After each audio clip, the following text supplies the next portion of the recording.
Seeing those portraits on Buckingham Palace tonight will be a really special, magical opportunity for the children, because every single one of their portraits is going to be up there in the montage of the Queen.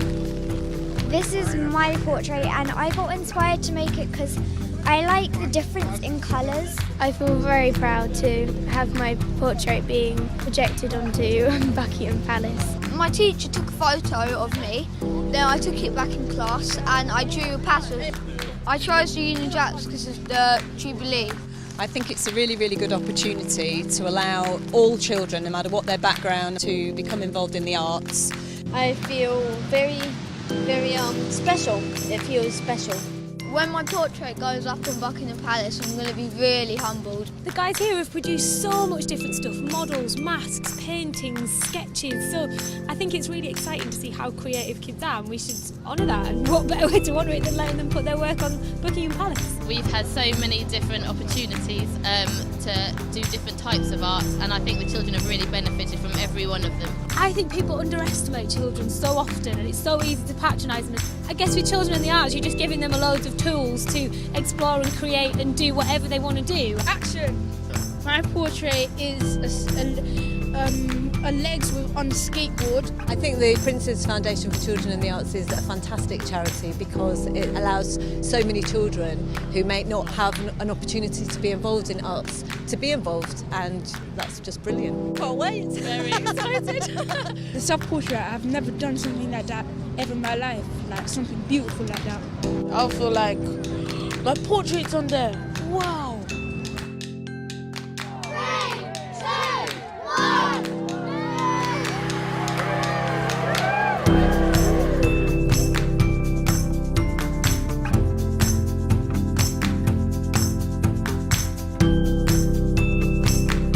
Face Britain's the biggest project we've ever been involved in. I think it's had a huge impact, and I think way beyond our expectations. Virtually every child has taken it seriously. They've produced really interesting work, no matter what age they are, and they've submitted them. So quite clearly it's touched a nerve in terms of creativity, in terms of how children see themselves and how they want to be seen, and their idea about mass participation. That's just fantastic.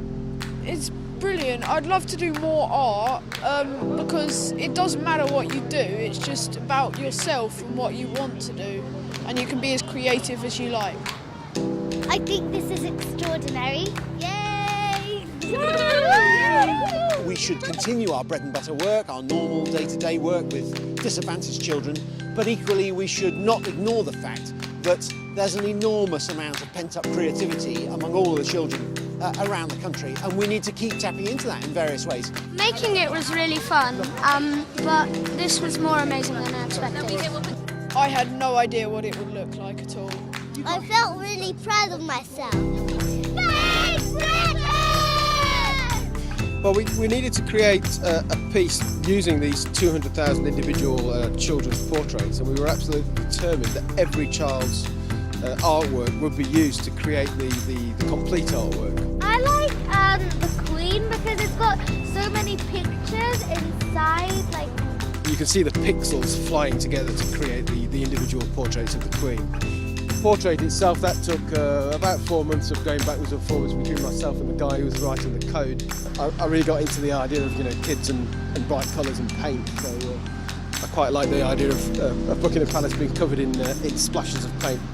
I think this is such a fantastic example of what the Prince's Foundation for Children in the Arts can achieve. It can achieve important things with individual children, it can change their lives with giving them access to the arts, but equally it can do something on a much larger scale that convinces the whole country that the creativity, the innovation among its children is something that it has to be celebrated.